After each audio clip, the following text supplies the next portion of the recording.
Miren acá, tienen lo que es el estómago, ahí está la imagen de portada, donde ven dos celulitas importantes, esas que parecen un globo rojo, o sea, acidófilo, y una cuestión que es mitad blanca, mitad morada. Son células un poco raras. Tienen algo diferente hacia la base que respecto del ápice de esta célula, para que la dejen guardada en el disco duro. Y además, fibras musculares metidas acá entre medio, ¿se dieron cuenta?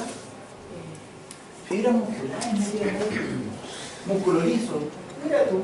¿Profe, eso eran glándulas? Sí, todas eran glándulas. Entonces, funciones del aparato digestivo: propulsión de los bolos alimentarios de la boca al ano, digestión y absorción de nutrientes de estos alimentos a través de glándulas exocrinas, células caliciformes dispersas, arrugas, válvulas, vellosidades, criptas y, ese está malo, microvellosidades. No tendría que haber tenido esa rayita porque esto es parte de lo anterior. Envolturas musculares y plexos nerviosos. Todo eso participa para llevar a una digestión. Defensiva, acuérdense que desde la perspectiva fisiológica, todo digestivo es un órgano externo del cuerpo, pero anatómicamente está dentro. Sí, de acuerdo, pero fisiológicamente funciona como si estuviera totalmente afuera, porque está en contacto con algo externo, como es el alimento, que no es interno nuestro propio o natural. ¿Ya? Nosotros metemos cosas al interior de nosotros. Entonces, tiene tejido linfoide laxo, difuso, denso, anudular, en corion y submucosa, el sistema MALT. ¿Se acuerdan que lo vimos? Lisosimas y jugos gástricos. Todo eso con un pH tan brutal que mataría hasta el propio individuo. Por algo una peritonitis es tan crítica, ¿cierto? Hormonal, células enteroendocrinas diseminadas en el epitelio intestinal y glándulas endocrinas. Todas estas estructuras terminan funcionando en el sentido de aumentar la absorción de algunas sustancias. Por ejemplo, se necesitan algunas hormonas para producir mayor ingesta, aumentar la ingesta de las vitaminas del complejo B. Y partamos con la lengua. ¿Alguien lo ha langueteado una gatita? Sí. ¿Y ha sido cómodo? No. Después de un rato, Duele. es como si tuvieran una lija. Entonces, claro, puede terminar hasta doliendo si es muy obsesivo de parte de la gatita. Entonces, ojo por ahí, ustedes tienen las papilas, y esas papilas tienen diferentes formas. Miren, esa parece callampito, ¿no? Pungiforme. Esta parece pelito, filiforme, caliciforme, y las foliadas, porque son una detrás de otra. Y todas estas presentan, al menos estas tres, presentan los corpúsculos gustativos o gustatorios. ¿Estamos? Esto de acá se dan cuenta que está cornificado en su superficie, el esquema lo muestra. Entonces la gran mayoría va a tener cornificación. ¿Qué pasa cuando ustedes están? Típico en la mañana tomándose un cafecito apurados. Se pueden quemar, ¿ya? Pero uno se quema la lengua y dice, no, se me va a caer la lengua a pedazos. Para el espejo, se mira la lengua, no tiene nada. Pero ustedes como instintivamente dicen, es que me duele mucho, es como que tuviera cuchillas. Se miran bien y de repente van a ver un puntito con sangre. Sí, Tienen unos nervios muy largos que llegan hasta no sé dónde, ¿cierto? Entonces resulta que ese puntito con sangre corresponde a estas fungiformes, que no tienen cornificación.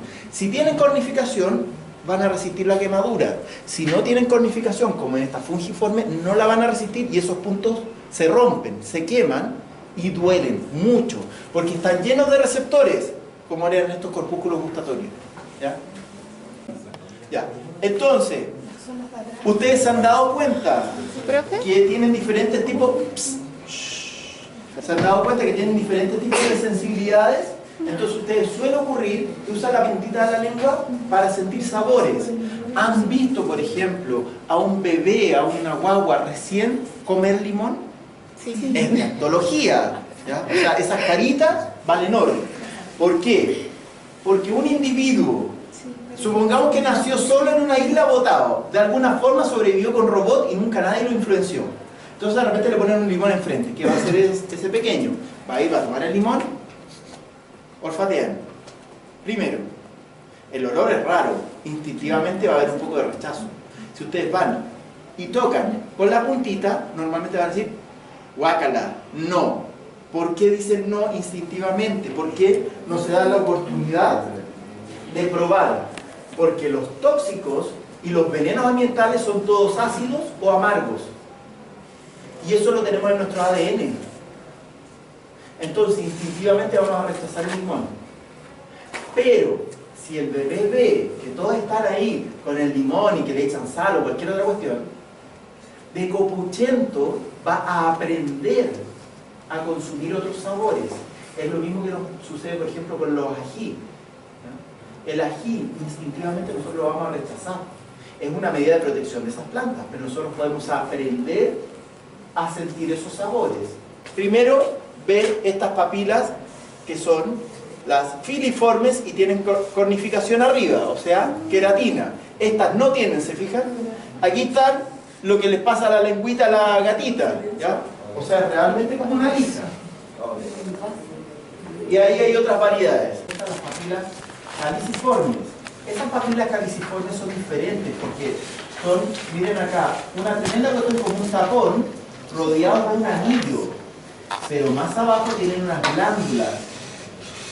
Entonces, está así como tapón, cada vez que ustedes degluten, levantan la lengua y choca contra el paladar.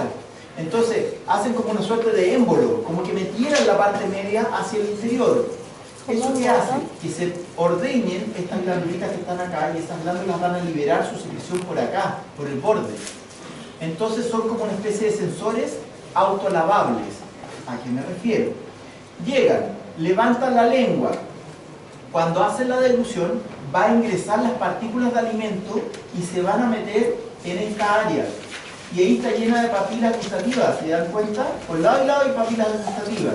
Entonces son lugares de percepción alta de sabor. Una vez que ingresan, van a deglutir, llevan la lengua hacia atrás, junten un poco de saliva o con jugo, bebida, traguen y se van a dar cuenta que su lengua se levanta. Cuando hacen eso, este émbolo va a introducirse de nuevo acá, va a liberar la saliva y va a tirar chorritos de mucosidad acá. Bueno, no es mucosidad, es una glándula de tipo serosa y esa glándula serosa es como agüita. Entonces como que habrían regadores ahí, como una especie de ducha que va a limpiar eso. Entonces queda disponible que si ustedes tragan más de una vez, en cada oportunidad van a sentir sabores levemente diferentes, justamente por estas glándulas. ¿Ya? ¿Estamos? Miren acá están las foliadas. Características del tubo digestivo en general. Tienen una mucosa, submucosa muscular y puede ser serosa o adventicia. Entonces, mucosa, epitelio de revestimiento, cobre, una lámina propia y muscular de la mucosa.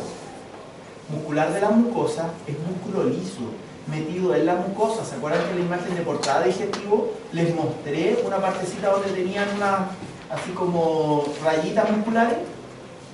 Submucosa, plexo de Meissner o submucoso. Tienen ahí tejido conjuntivo más sistema nervioso. Muscular, es musculatura lisa. Esta es una capa muscular gruesa por si acaso. Tienen circular interna y longitudinal externa. Además, un plexo nervioso mientérico entre ambos. Por fuera, si tienen estructuras que son libres o que se pueden mover, solamente rodeadas de mesos, tienen serosa, que están los órganos intraperitoneales, o sea, un mesotelio, un epitelio de revestimiento plano simple que reviste todos los intestinos que estén móviles. Pero los que están anclados, que están pegados a las paredes, pueden tener total o parcialmente una adventicia, y la adventicia es tejido conjuntivo de tipo laxo que está en los órganos extraperitoneales como cavidad oral, esófago y recto. ¿Estamos bien hasta ahí? ¿Hay dudas? Miren acá, mesotelio, lo que es un mesotelio por toda la periferia. Esta maquerita tiene varias capas musculares, pero también tiene la muscular de la mucosa que está al interior, como una capita muy delgadita. Esta capita que es muscular de la mucosa sirve para remecer lo que sería la mucosa. Si ustedes tienen vellosidades intestinales y estos quedan bañados en comida, esa comida hace la acción como si fuera cemento, va a dejarlo inmovilizado. ¿Ya? ¿Alguna vez han estado en la playa y han metido sus patitas mientras está el oleaje y se va cubriendo o hundiendo sus pies? Y después les cuesta sacarlo. ¿Ya? ¿Se dan cuenta que tienen que esperar una ola donde remese toda la arena y ahí poder sacarlo? Si no cuesta un poco salir. Ya. Lo mismo pasa acá, la comida queda como apelmazada en el borde. Ustedes tienen que mover estas estructuras con pequeñas fibras musculares y es como que se las sacudieran todas esas estructuras. y ahí van a permitir que siga el paso del bolo alimenticio. Pero ciertamente además tienen glándulas para lubricar y además estructuras para absorber. No se les olvide nunca eso. Vamos parte por parte. Esófago, un tubo muscular de 25 centímetros de largo, conduce el alimento desde la faringe al estómago. Presenta numerosos pliegues de mucosa y submucosa, o sea, como una cuestión medio ondulada. La mucosa, epitelio estratificado plano, no queratinizado, al cual cambia cilíndrico simple, en la región cardial del estómago. Ojo con esto es para humanos, pero en animales ustedes tienen cornificación en los rumiantes. Por ejemplo, las vacas tienen unas estructuras que son como dientecitos incluso, que todas apuntan hacia adentro. Las serpientes, como una boa, también tienen lo mismo. Entonces ustedes, si son mordidos, no pueden retirar la mano sin hacerse más daño. Y estas estructuras están protegidas. Entonces, ojo, porque pueden resistir o ácidos, o también, por ejemplo, espinas o pedacitos de rama que nosotros no consumimos. Entonces, por eso nosotros no lo necesitamos, pero los rumiantes sí. ¿Estamos claros con eso? ¿Sí o no? Porque muchos me quedan mirando, pero no hacen ni sí o sí no. Piensen en una vaca que come de repente pedazos de vidrio, que come plantas que tienen espinas. Por ejemplo, un espino llega, agarra y de repente agarra una rama grande y tiene así una espina, la cuestión igual para adentro. Y uno dice, oye, ¿un humano podría hacer eso? Ni a palo, se muere. ¿Ya? Los chivos, ni hablar, esos comen de todo. Mucosa, glándulas mucosas esofágicas, muscular, estriada en tercio superior y luego cambia a músculo liso en ambos extremos presentando esfínteres. ¿Quedó claro esto? Porque esto es vital de comprender y pregunta de prueba. ¿Ya? Entonces, el esófago, primer tercio muscular estriado esquelético. Por ende, es musculatura voluntaria. Ustedes deciden que tragan y que no. Pero una vez que entra el esófago, se produce un arco reflejo donde simplemente termina la dilución y no pueden echar plata. Ojo con eso. Ahora, ojo. ¿Por qué se da esta musculatura estriada esquelética? Nos devolvemos al desarrollo en las primeras partes. Miren, esta no se olvida. Miren acá. Todo lo que venía por acá era ectoderma, y en la cavidad oral y en primer tercio del esófago tienen actividad que tiene que ver con ectoderma. Lo mismo acá en la cloaca, ectoderma había por acá, y ese ectoderma se imagina un tercio, y eso nos da la estructuración para que haya un músculo estriado esquelético. El músculo liso se da en relación con el mesoderma, con el endoderma, mientras que el estriado esquelético se da entre ectoderma y mesoderma. ¿Se dan cuenta de lo que les digo? Y por eso ustedes pueden decidir cuándo ir al baño y no andan haciendo acá un montón de rulitos, ¿cierto? Pero se puede repetir como mesoderma y ectoderma liso. Mesoderma y ectoderma estriado esquelético. Mesoderma y endoderma es liso. ¿Estamos? Y a Dios gracias, si no estaríamos complicados. Ya. Esófago. Miren acá. ¿Se dieron cuenta de esa estructura media negra que está ahí? Sistema mal. ¿Se acuerdan? Tejido linfoide asociado a mucosa. Tienen acá una mucosa. No es un nodo, sino que es tejido linfoide difuso. Acuérdate de eso. Por algo no se habla de nodo. ¿Ya? Y viene también la submucosa con glándulas. ¿Ya? Ahora, el esófago tiene varias glándulas, pero no tantas. Tiene también una capa muscular. Miren acá. Estómago y esófago. Hay un cambio de epitelio que es brutal. Todos esos lugares de cambio de epitelio son vitales de proteger y cuidar. Si ustedes producen lesiones ahí, por ejemplo, tomando agua caliente, pregúntenle a una abuelita que no se toma el té o el café hirviendo. Crean un esófago de Barrett, tiene hasta nombre, imagínense. Y resulta que después les da cáncer. Imagínense si la persona fuma. O sea, ahí es típico los laringoectomizados. ¿Ya?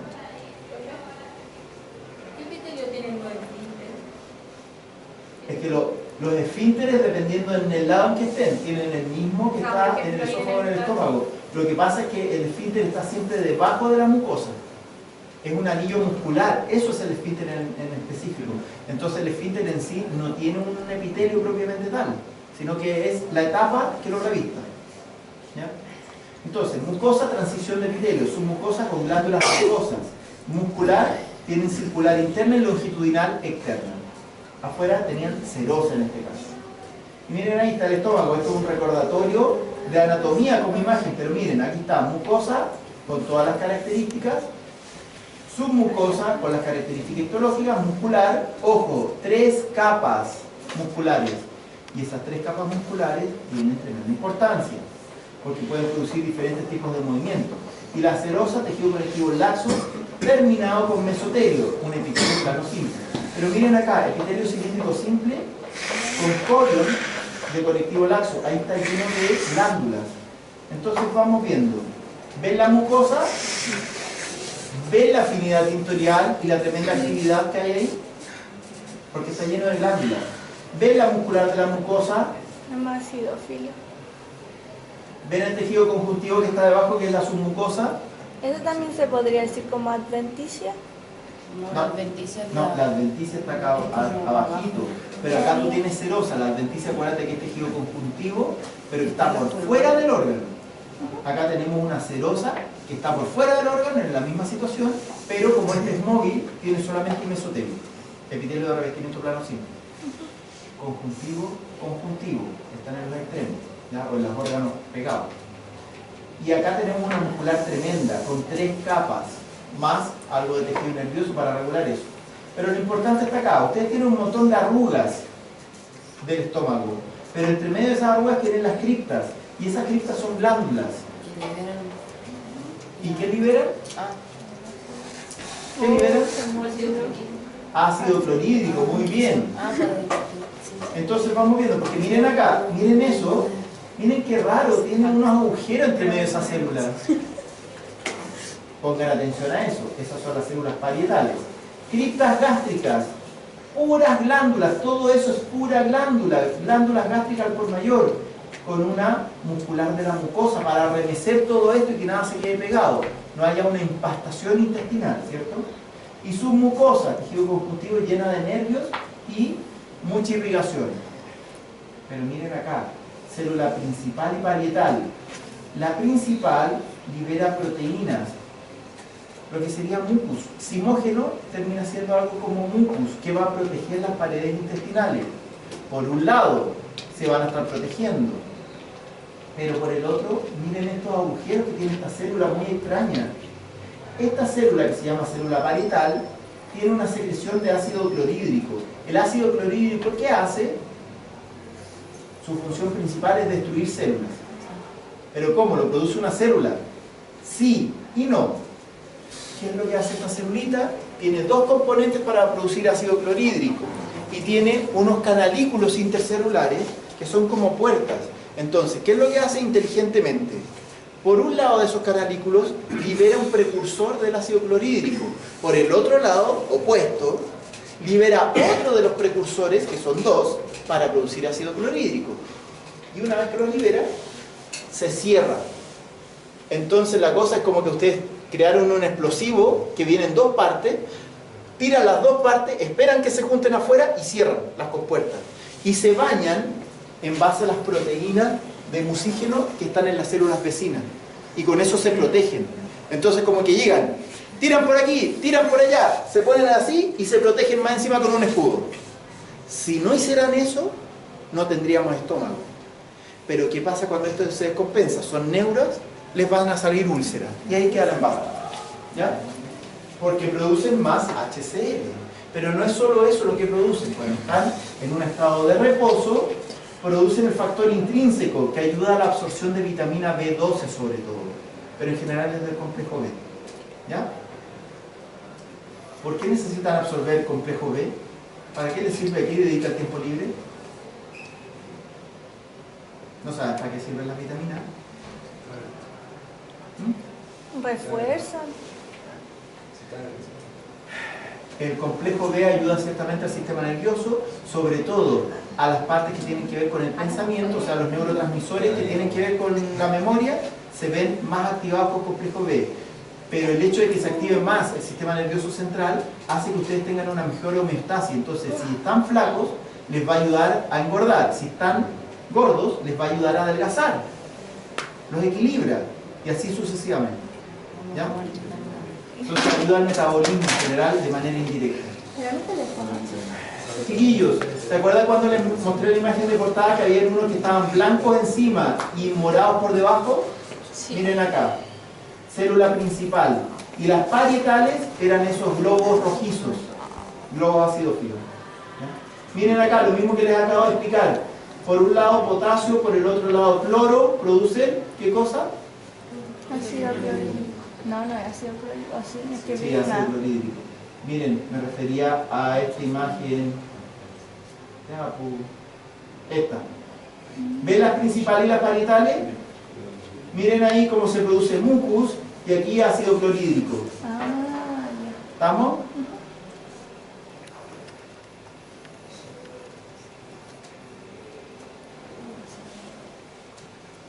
Ya, intestino delgado ahora. Tubo de 6 a 8 metros, función de digestión y absorción, constituido por células absortivas, caliciformes, enteroendocrinas, regenerativas y de Panett. ¿Estamos? Segmentos, duodeno, yeyuno e ilion. El duodeno tiene principalmente lo que serían las glándulas, adivinen el nombre, duodenales. ¿Ya? El yeyuno tiene cara de nada. No tiene nada que lo destaque, pero eso lo destaca. Es demasiado simple, es como el esquema que yo les mostraba genérico de intestino, es así, no tiene nada. Pero el ilion tiene lo que se llama placas de Peye, que tiene un montón de linfonodos asociados a la mucosa. Entonces ustedes van a ver un montón de centros germinativos. ¿Estamos? Adaptaciones, vellosidades intestinales, son como deditos. ¿Se acuerdan que los hemos visto en el práctico? Criptas intestinales o de Lieberkühn, invaginaciones del epitelio, válvulas conniventes, repliegues anatómicos de mucosa y submucosa de disposición circular. No desaparecen con la distensión del órgano. O sea, ustedes van a estirar, igual quedan esos pliegues. Microvellosidades y glicocálix. Las microvellosidades son las estructuras de las células que eran para aumentar superficie.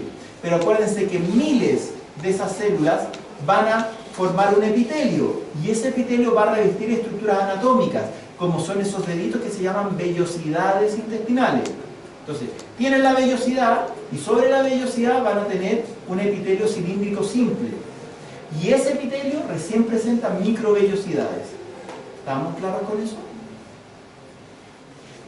¿Todos durmiendo? Corrección. ¿Y entienden lo que les digo? Eso es lo que necesito saber. Miren entonces, vellosidades intestinales, pero acá por fuera tienen montones de células y miren las células, ¿tienen microvellosidades o no? Y estas son células de tipo cilíndrico. ¿Estamos claros? Entonces, tienen vellosidades como tienen criptas, pero al medio va una rama de la muscular de la mucosa, un vaso sanguíneo como un vaso quilífero. ¿Y qué es el vaso quilífero? Un capilar de tipo linfático. ¿Ya? Vean acá. ¿Es bueno o es malo que los niños se coman los mocos? Malo. Decían que era bueno que ayudaba a los riñones. Es bueno. ¿Estamos?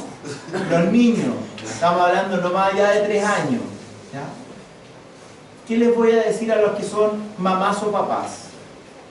No los reten, sino que hagan vista gorda hasta más o menos los 3 años. Bueno, hasta como los 2 años y medio. Y de ahí empiezan a decir, oh, te das cuenta que los grandes no se comen los mocos o algo por el estilo, pero muy discretamente, sin criminalizar la cosa.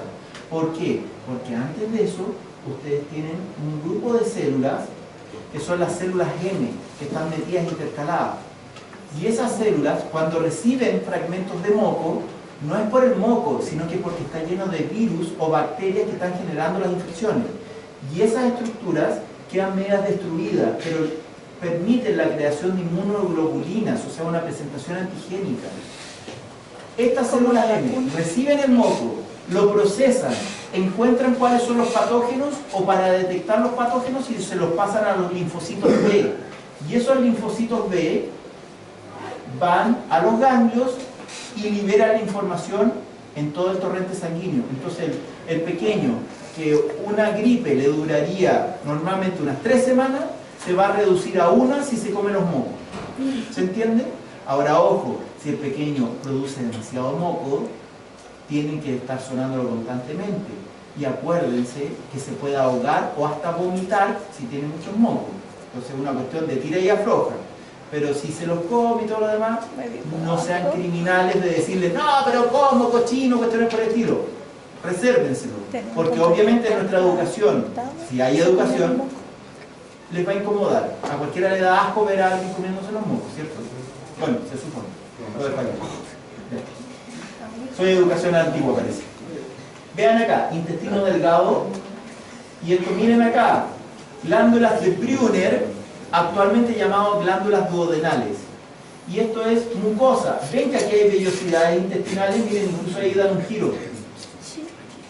Pero ven que también hay criptas en este lugar, lo que son glándulas. ¿Ya? Y acá está lleno de glándulas que tienen conductos y liberan más mucosa. ¿Por qué tan brutalmente productor de mucosa esta cuestión? Para poder ir corriendo al bolo alimenticio, que ya no se llama bolo aquí. En parte sí, pero Para emulsionar la... ¿O para emulsionar el bolo? ayudan a todo eso, pero ¿qué viene del estómago todavía que destruye para células? proteger su mucosa. Proteger la mucosa del ácido clorhídrico. Si sale algo de ácido clorhídrico acá, también crea úlceras. Entonces tienen que limitar. Cuando caiga algo de HCl, ustedes tienen que decir, stop, inhabilítate primero con grandes cantidades de mucosa y después sigue justamente el bolo hacia el interior del intestino. ¿Ya? Muscular externa. ¿Se dan cuenta que no es tan grande la parte muscular?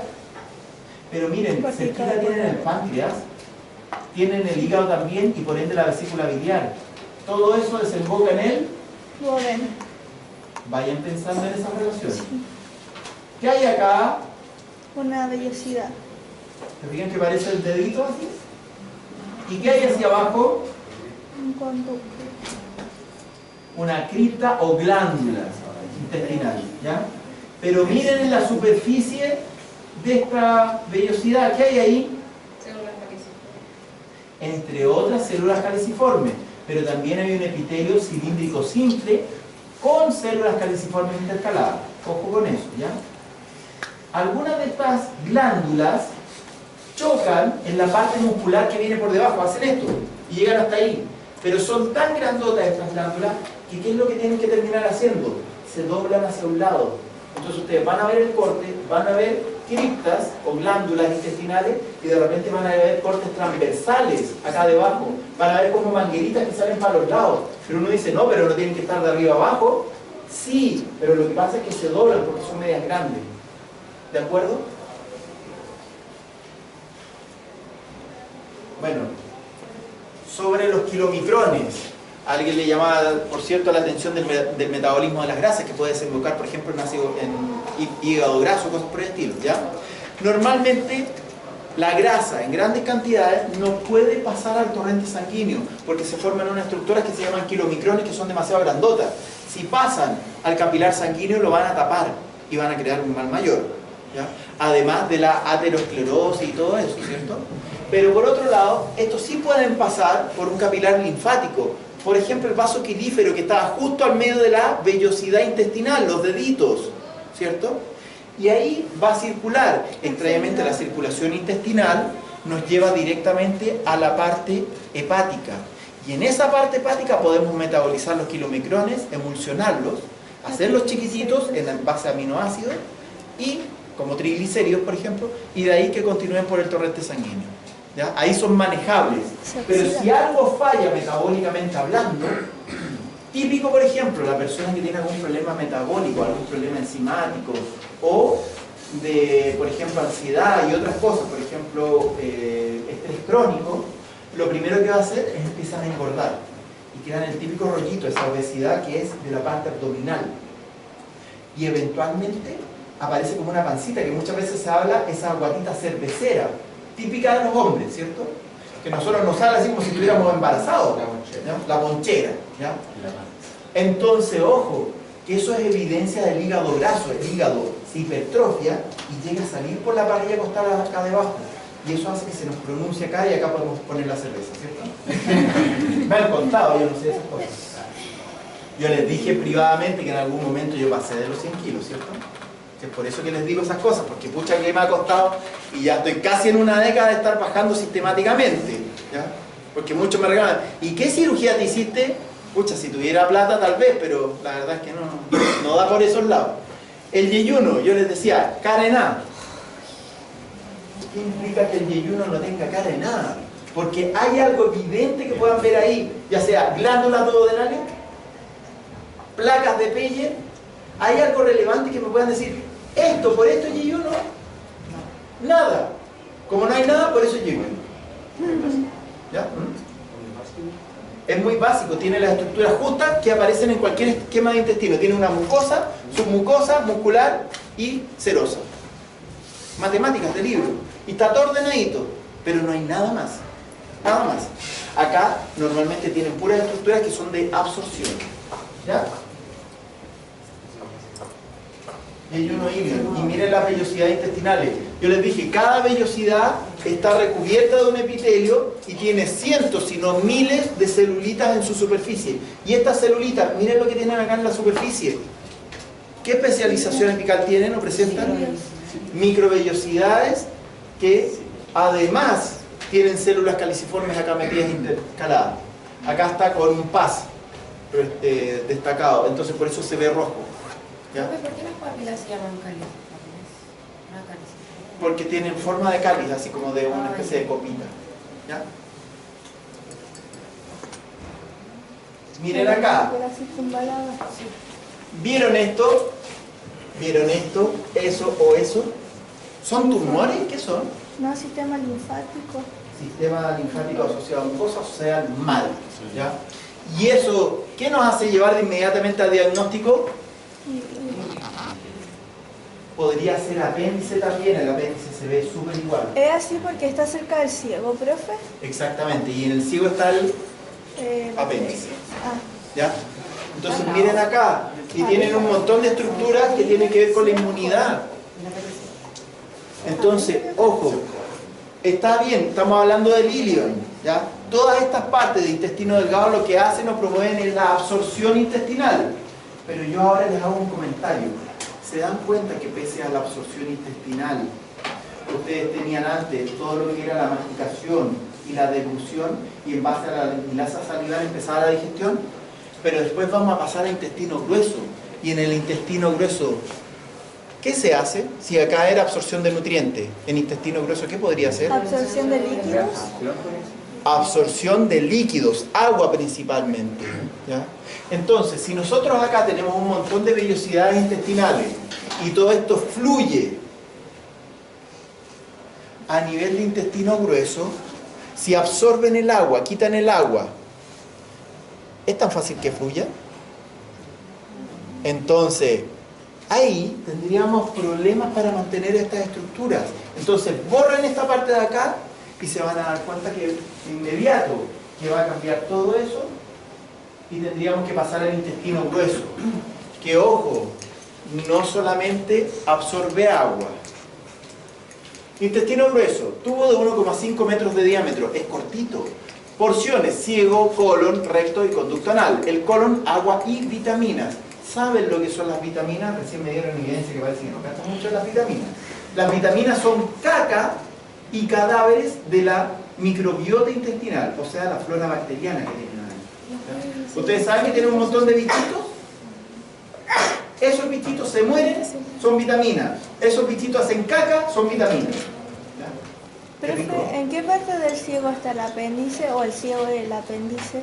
El ciego, en su extremo más distal, tiene el apéndice colgante. Ahí tendría que haber imágenes, en algún momento se las voy a mostrar. Estoy seguro que tiene que haber alguna que muestre algo así, así que no se preocupen, ¿ya? Adaptaciones, células de absorción, abundantes células caliciformes y enteroendocrinas. Ahora, ojo, si perdieron las vellosidades intestinales, saben que esta cuestión va a ser como un túnel con el metro pasando adentro. Háganse esa idea. Va a haber roce. Necesitan, es que requieren muchas células caliciformes. Probablemente va a ser el lugar donde más células caliciformes de cualquier parte de su arquitectura van a tener. O sea, buscan células caliciformes, colon es el lugar. sin vellosidad ni válvulas conniventes, criptas profundas en mucosas sin células de Paneth, y capa muscular presenta tenias.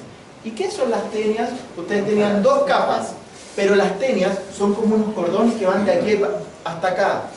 Pucha, yo ando ahora con manga corta, pero es como que ustedes llegan, imagínense tener una especie de correíta o cinturón metido ahí. Si ustedes tiran esto, van a remangar. Entonces hacen como esto, como que arrugaran la cuestión, ¿ya? Entonces, en base a eso, quiero que se den cuenta que ustedes van a ir, se van a sentar, van a meditar un segundo, estas tenias se van a contraer y van a decir, pasé al baño, ¿cierto? Entonces eso se llama movimiento de austros. Están las criptas, no hay vellosidades intestinales. ¿Ven células caliciformes en esa imagen? Sí, por el sistema de paz. ¿Ven justamente todos los tejidos que están implicados, como el epitelio cilíndrico simple? Sí. Se ve más o menos, pero está. ¿Ven lo mismo? Ahora sí. Pero acá tiene azul terciario. ¿Se dan cuenta que está repleto, requete lleno de células caliciformes? Y acá llegamos al conducto anal, recto y ano. Si ustedes se fijan, en estos sectores de acá tienen algo que se llama plexo hemorroidal. Es donde el tejido muscular estriado-esquelético se genera a partir del ectoderma. El mesoderma con el ectoderma va a generar musculatura estriado-esquelética. Y eso hace que tengan todo un sistema de anclaje en el cual ustedes pueden aguantarse un rato, ¿cierto? Pero miren acá, se crea también un plexo que es sanguíneo, el plexo hemorroidal. Vean acá, tubo digestivo tiene glándulas anexas, ¿ya? ¿Hay alguna duda de digestivo? No. ¿Como manguerita? Miren esto, tienen acá una estructura bien marcada. Esto en el chanchito, en el humano no se muestra así, pero nosotros en humano, de hecho esta clase es también para medicina y todo lo demás, esta la muestro en obstetricia, en enfermería, en tecnología médica, y se los muestro acá como estructuración. ¿Eso qué nos permite? Que ustedes organicen sistemáticamente el hígado. El hígado se forma como pilares, y esos pilares van unos al lado de otros y quedan espacios acá entre medio llenos de sangre, entre otras cosas. Entonces fíjense, hay una vena central, toda la irrigación va desde fuera hacia adentro, tiene implicancias patológicas, eso que les digo. Si la sangre va de afuera hacia adentro, si es algún tipo de patógeno, ¿dónde va a afectar primero? Sin embargo, la bilis, que es la que se produce acá, va desde adentro hacia afuera. ¿Dónde terminaría secretándose? A partir del hígado para que llegara a la... ¿Cómo es que se llama el lugar donde se almacena la bilis? Hasta La vesícula. Morfología del hígado, una glándula exocrina que produce bilis y endocrina que produce proteínas. Estroma es escaso. La cápsula está presente, espacio portobiliar que tiene una triada portal. Se habla de triada, pero tiene más cosas. Armazón de tejido reticular. ¿Se acuerdan de las fibras reticulares o colágeno tipo 3? Que no era observable, pero se puede teñir. Parénquima. Tiene lobulillos hepáticos que son hexagonales con una vena central. Cordones de hepatocitos que son radiados. Ustedes vieron que tenía una estructuración media rara, ¿cierto? Como lineal para los lados. Capilares sinusoides que van en contraparte de los hepatocitos y que corresponden a ramas de la vena porta. ¿Estamos hasta ahí bien? Circulación nutricia, un 30%, y la circulación funcional, un 70%. Ah, ¿verdad que era la vena porta? Vena porta, sí. Miren acá, Ahí es. topográficamente. Hígado, vesícula biliar y además está el páncreas. La vesícula biliar está acá abajito, pero si ustedes hacen un aumento ahí, sacan un trocito, van a ver estos pilares. Entonces todo esto está formado de un montón de tubitos o pilares hexagonales de arriba abajo del hígado. Miren acá, la forma hexagonal y que tiene la vena central. Pero miren estos rincones, miren, está lleno de mangueritas y eso corresponde a la triada portal. Vamos viendo entonces para que al menos puedan reconocer estas estructuras. Un corte histológico bien producido va a exsanguinar la muestra, o sea, ustedes le sacan la sangre y quedaría así. ¿Se dan cuenta que se ve la vena central y se ve todo esto como radiado, como así los rayos de una bicicleta? Sin embargo, esta muestra no la van a ver en los libros, ¿ya? esta muestra me quedó con sangre, no la pude examinar. Entonces, por lo mismo, yo dije, oh, pero esto es didáctico, lo voy a mostrar. Miren, era un tricrómico y quedó lleno de sangre entre medio. Y se dan cuenta que se ve acá radiado, ¿ya? Sí, Pero este tipo de muestra es un bodrio para mostrarlo. Pero didácticamente creo que deja el gráfico que hay sangre metida entre medio en la forma de sinusoides hepáticos, ¿cierto? Y ahí tienen esta estructuración de nuevo. Ese pilar, que está la vena central, se radia hacia los bordes y acá en los rincones tiene tres estructuras básicas, que serían una rama de la vena porta, la más grandota, una que sería llevando la bilis, porque acá están los conductos de hepatocitos y llevan bilis hacia abajo, sería un conducto cístico, pero primero conducto biliar y después pasa a conducto cístico. Y la otra es una rama de la arteria, si es parte del hígado, hepático. ¿Ya? En alguno de esos tiene que estar escrito. Ahí están. Bueno, lo mismo que dije acá, está acá. Y ahí está por escrito. ¿Ya? Miren ahí, está la vena central, están los cordones de hepatocitos, ¿ven esto? Pero entre medio se van a dar cuenta que de repente tienen unas células grandotas y gorditas que están metidas entre medio. Se llaman células de hito y guardan la vitamina A. Esta vitamina A se va a retener alrededor de 2 semanas y después se pierde. Por eso es que ustedes normalmente tienen que infundirse mediante nutrición vitamina A cada 2 semanas por lo menos. Si tienen un déficit, acuérdense que baja sus características visuales. Pero también tienen macrófagos. Y por ejemplo, ven estas cosas planas de ahí, que están metidos dentro de los capilares sinusoides, son las células de Kiefer. Kupfer se escribe, se dice Kiefer. Y eso corresponden a macrófagos hepáticos. ¿Estamos? Ahí estaba la célula de hito, que justamente junta vitamina A. ¿Ya? Pero lo logra retener por 2 semanas, es de liberación lenta. Acá también está células de Kiefer y tienen los hepatocitos que van a producir, por un lado, lo que sería bilis y por el otro lado van a mantener la parte sanguínea. Ahí tienen los flujos y la dirección de dónde van y vienen. Todo lo que es sangre va en esa dirección, pero a contracorriente, por dentro de los hepatocitos, va la bilis y esa secretada hacia la vesícula biliar. ¿Vamos bien hasta ahí o hay dudas? Bien. Ahora nos vamos a la triada portal, que serían las esquinas que quedan. Y quedan con 3 estructuras básicas. Yo les dije, conducto biliar, un epitelio cúbico simple. El más parecido es la arteria, una rama de la arteria, ¿de qué tipo? ¿Dónde estaba? Hepática. Arteria hepática. La arteria hepática tiene unos núcleos bien grandotes y masa muscular por fuera, entonces se parece un poco por tamaño y todo. Pero si ustedes miran, la arquitectura es radicalmente diferente. Arteria hepática, conducto biliar. Y la más disparatada de todas va a ser una rama de la vena porta. Acuérdense cómo eran las venas. ¿Estamos? Ahí tienen vena. Miren esta forma, sí. ¿Estamos? Ya. Entonces, esto de la triada es indispensable que se lo aprendan. Revísenlo después. ¿Ya? Y si tenían dudas, miren eso, a prueba de. Miren los epitelios. Miren eso. Los epitelios, apréndanselos. ¿Ya? Son típicas preguntas de prueba. Si no vienen ahora, vienen en el examen, se los aseguro. Es como el epitelio de la tráquea. ¿Estamos?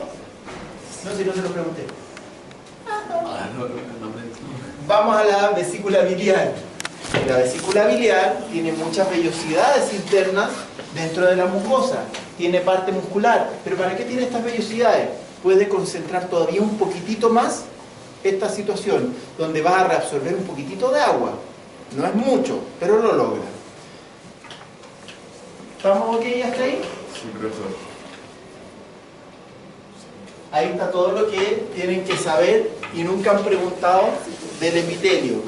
Pero miren acá, tienen justamente las estructuras que son mucosas, donde tienen un epitelio de revestimiento cilíndrico simple. pero tiene capacidad absortiva. Mucho del sistema linfático está dando déficit.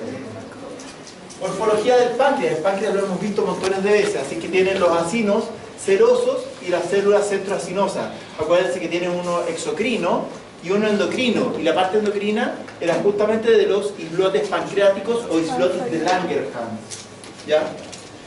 Que en el fondo tienen que ver con todo el metabolismo de diferentes sustancias, entre ellas las azúcares. Ojo con esto, porque la insulina y el glucagón son los que hacen la homeostasis de lo que serían las azúcares, los carbohidratos. Vean acá cómo está la relación del páncreas, que se formaba una cabeza y por el otro lado cuerpo y cola. Y por eso es que mantiene dos conductos, uno principal y otro accesorio. ¿Se acuerdan de Wilson y Santorini? Y ahí tienen la estructuración del páncreas de tipo exocrino, con células centroacinosas. ¿Por qué necesitan una célula centroacinosa? Para producir pulsos de secreción. Ustedes no están constantemente liberando la secreción del páncreas, sino que cuando la necesitan, se abre y se libera. ¿Ya? Y eso implica las células centroacinosas que están ahí. ¿Ya? Y ahí están los islotes pancreáticos. ¿Estamos ok?